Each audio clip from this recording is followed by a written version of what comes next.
वजन obesity which is the cause. कल बड़ी अच्छी बात की सलमान, जो कि मोहसिन साहब के साहबजादे हैं, हम किसी बात पे डिबेट कर रहे थे कि वज़न के लिए ये जो हमारे हैं ना शॉर्टकट्स, ये अच्छे हैं या नहीं। तो उन्होंने कहा कि एक्चुअली तो बात ये है कि अगर ओबेसिटी ख़त्म हो जाती है तो वो फिर समझें काफ़ी मसाइल ख़त्म हो जाएंगे, क्योंकि वही रूट कॉज है डिफरेंट बीमारियों की, जी मसाइल की।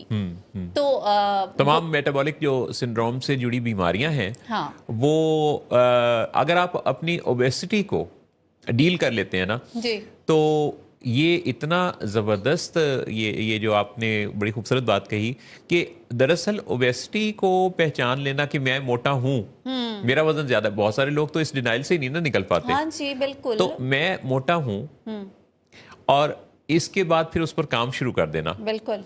तो क्या होगा कि ब्लड प्रेशर, मुझे एक साहब ने बताया 3-4 दिन पहले कि जब उन्होंने अपना 6 kg वजन कम किया तो उनकी ब्लड प्रेशर की जो मेडिसिन थी वो डॉक्टर ने उसका रिव्यू ले लिया कि कम करने की जरूरत है। अच्छा, मैंने यानी ऐसे केसेस में भी देखा कि जहां डायबिटीज रिवर्स हो गई जी। I have seen so many cases. Joints के इश्यूज मोहसिन साहब, जॉइंट के इश्यूज, मतलब मैंने अपने फादर को विटनेस किया है कि उनके नीज का बड़ा सवेयर प्रॉब्लम था, बट सिर्फ उन्होंने वेट लॉस किया, स्लो वॉक की, और जिसके बाद वो ऑटोमेटिकली, वो हम एक सीरियस उनकी जा रही थी इंटरवेंशन पे, मगर वो डॉक्टर ने वो फैसला वापस ले लिया क्योंकि उन्होंने कहा कि अब जोड़ों को उतना वजन नहीं उठाना पड़ रहा। हाँ, तो वो जो बोझ था वो कम हुआ। बिल्कुल। इसी तरह से फैटी लिवर का बहुत ज्यादा जिक्र, 3 में से 1 का फैटी लिवर निकल आता है। ये जो फैटी लिवर है ये भी एक्चुअली इस तरह से रिवर्सेबल है कि आप अपना वजन जब 7 to 10% रिड्यूस करते हैं तो सबसे ज्यादा पहले जो वजन आपका रिड्यूस होता है ना, वो चर्बी जायल होती है आपके जिगर की, के गिर जो बेल्ट। जी बिल्कुल। तो वजन जाहिरी जिस्म का बाद में नजर आता है। पर सबसे बड़ा एक प्रॉब्लम ये है कि हम सारे लोग और आप सारे हमारे प्यारे लोग करते ये हैं कि जब किसी कोशिश में अपना कोई गोल अचीव करने में आगाज करते हैं तो थोड़े ही दिनों में हम अपनी उन कोशिशों के बारे में इतने खुशगुमान होते हुए या तो हम सोचते हैं कि ये हमने गोल अचीव कर लिया, हमने बड़ा मार्का मार लिया, या हम ये सोचते हैं कि इसका कोई नतीजा नहीं तो कुछ और करके देखते हैं। ये जो ट्रैक से उतर जाना है ना, ये सबसे बड़ा मसला है मेरे ख्याल के मुताबिक। मैं, आप, हम सब लोग ये जानते हैं कि ट्रैक क्या है, पर उस ट्रैक पर गामजन रहना, हम चढ़ते भी हैं जी, गामजन रहना हमारे लिए मुश्किल है। बस डिनाइल मोहसिन साहब, डिनाइल वापस आ जाता है ना, और जैसे ही डिनाइल वापस आता है तो जो इंटेंसिटी है वो काफ़ी हद तक हमें ख़त्म हो जाती है, बल्कि कम क्या होती है। और जो खूबसूरत चीज़ है वो एक्सेप्टेंस है। जैसे भी आप बात कर रहे थे ना कि ये कहना कि मैं मोटा हूँ, एक्चुअली तो ये फर्स्ट स्टेप है। जब आप ये कहना शुरू करेंगे ना कि नहीं नहीं प्लीज मैं I am overweight and I just need to reduce हम फैंसी किस्म के लफ्ज जोड़ना चाहते हैं। हाँ। हम यानी सोचते हैं कि हम इस बारे में, इस बाज़ तो लोग बीमारियों का नाम नहीं ले पाते। आप पता है कि कैंसर की बीमारी में अब तो लोग ये बता देते हैं ना कि उनको कैंसर किसी को है, उनके घर में है, या फलां, या बाज़ तो कैंसर का पेशेंट खुद बता रहा होता है। लेकिन मैंने देखा कि 25-30 साल पहले लोग कैंसर का लफ्ज नहीं इस्तेमाल करते। बड़ी बीमारी हो, इस मूजीमर्स, मैं एक बीमारी, एक नाकाबिल इलाज बीमारी, यानी बीमारी का नाम लेते हुए। अच्छा, वहां से क्या होता था कि उस बीमारी के बारे में अगर आप इतना ज्यादा खौफजदा हैं तो फिर आप काम क्या करेंगे, उसकी मैनेजमेंट कैसे होगी। हम सब के अंदर बीमारियों के शाखसाने तो मौजूद होते हैं। इंसान जो है, तो सबसे बड़ी बीमारी तो हम सबको होनी है, वो है मौत की बीमारी। उससे पहले हमने अपने लिविंग को, जिंदगी को अगर बढ़ाना है, बेहतर करना है, तो हमें अपनी मशीन का ख्याल रखना है।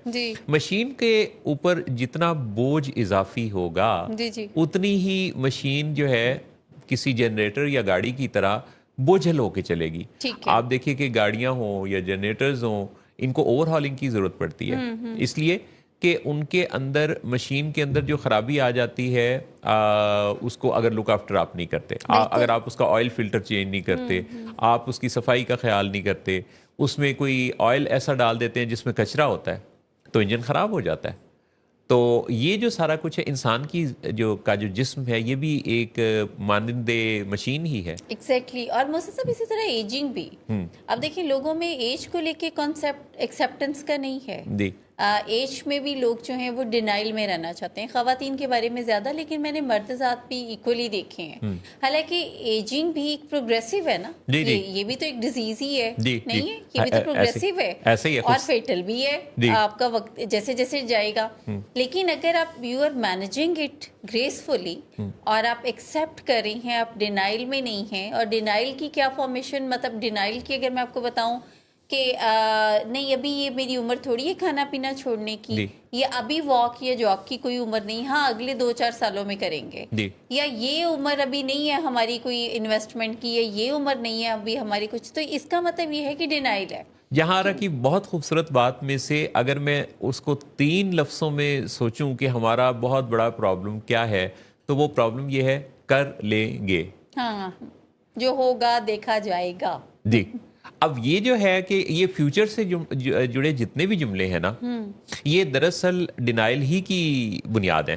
क्योंकि हम उसको सोच रहे हैं कि ये अभी आया नहीं है, अभी ये मसला मेरा है नहीं। एंड इसी तरह जब हम सोसाइटी के बारे में न्यूज़ पढ़ते हैं, वीडियोस देखते हैं, लोगों के हालात में मसाइल देखते हैं, इवन बच्चों वाले दूसरे बच्चों वालों के जो मसाइल देखते हैं, तो वो उसके बारे में तौबा तो करते हैं, लेकिन ये कभी नहीं सोचते कि वो भी, उनके भी बच्चे हैं और वो भी इसी सोसाइटी में हैं। जी, जी, जी। तो इस बात पर अगर हम ये देखें कि जो कोई कहीं अगर किसी का इंसान का मसला सोमालिया में भी है, तो वो भी इंसान है, तो उस इंसान को जो मसला दरपेश है उसकी कोई बदली हुई शक्ल हमारी सोसाइटी में या हमारे आसपास हो सकती है और हम भी उसमें मुब्तला हो सकते हैं। चुनाचे अभी से इस पर प्रोएक्टिवली काम कर लिया जाए।